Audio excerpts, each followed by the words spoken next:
What is going on, Hive Warriors? It's your boy Edward V, and today we're going to talk about how you can turn your body into a fat burning machine. I know everybody wants to do this, and there are ways that you can push yourself into that direction, and we're gonna go ahead and talk about that now. Let's go ahead and break it down in this video. Stay tuned.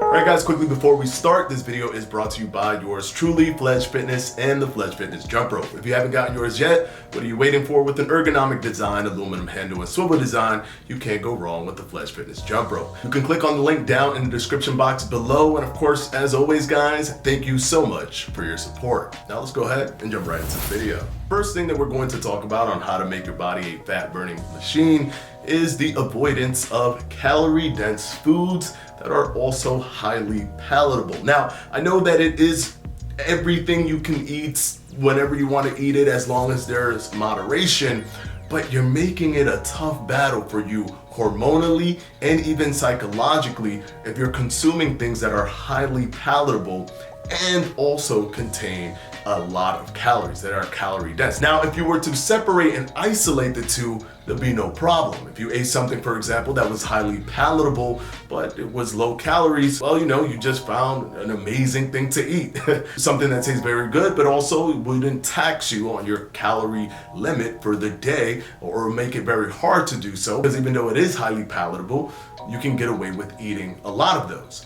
Or you can have something that's calorie dense, but not highly palatable. Now, this can help you for so many different things. If you're just trying to get more calories in for the day, if you are trying to be at a caloric surplus, or you're just trying to hit a certain calorie goal, this can help you, but can also keep you at bay because you won't get addicted to it, or you won't want more of it. But when you combine the two, that's when things get much more difficult for you hormonally. And if you continue to eat these kind of things, you will continue to want to eat these kind of things, and it's going to make weight loss a nightmare for you and push you away from turning your body into a fat burning machine.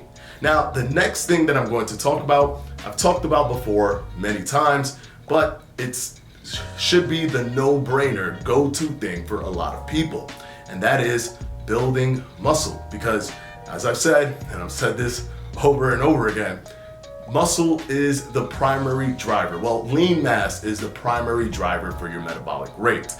But if you say the words lean mass, the only thing you can really control for long term in terms of lean mass is not your bones, your heart, things of that nature. It's muscle mass. And the more lean mass you have, the more of your overall mass that's lean, the more it drives your metabolic rate. And if you don't know what that is, your metabolic rate is how much your body's burning when you're at rest.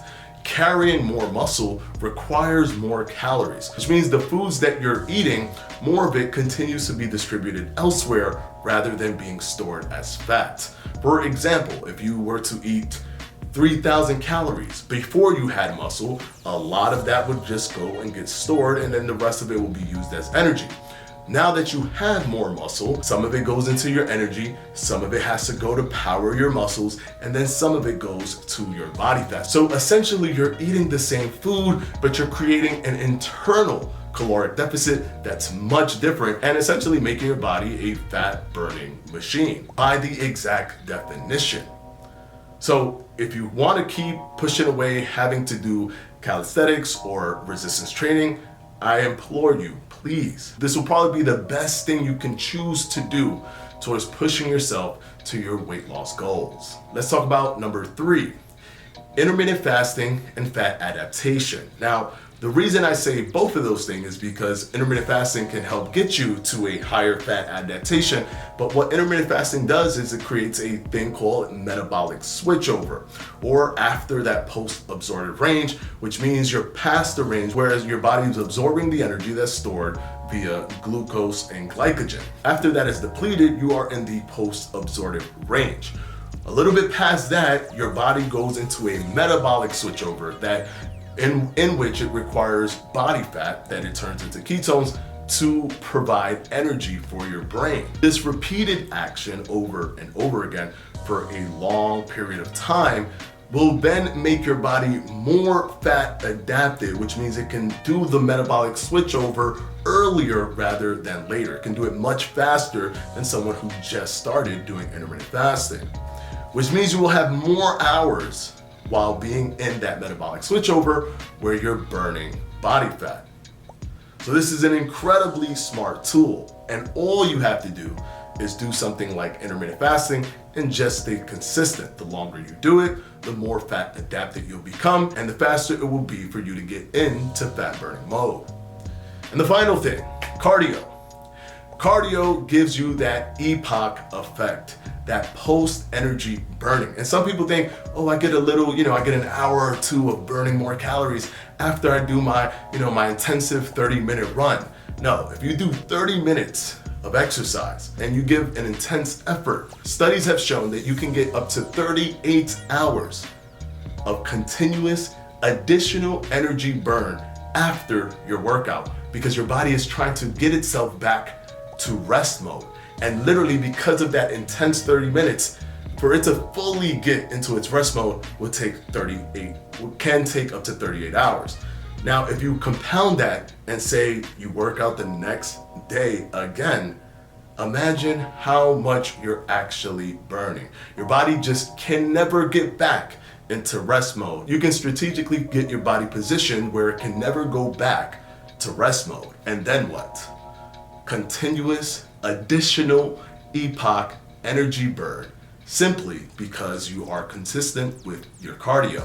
A lot of people want to just burn fat off the diet alone, and I completely agree that the diet is probably the most important thing. How much you're actually consuming, that's like 90% of it.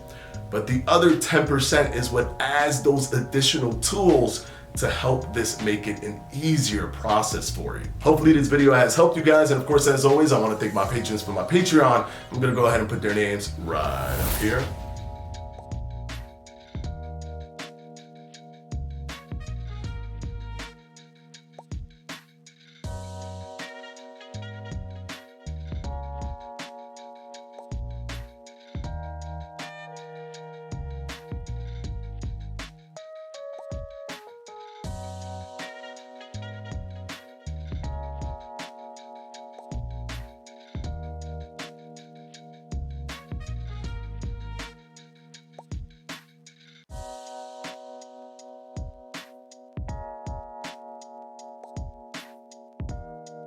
And as always, guys, I'll see you on Sunday for another FAQ. Peace.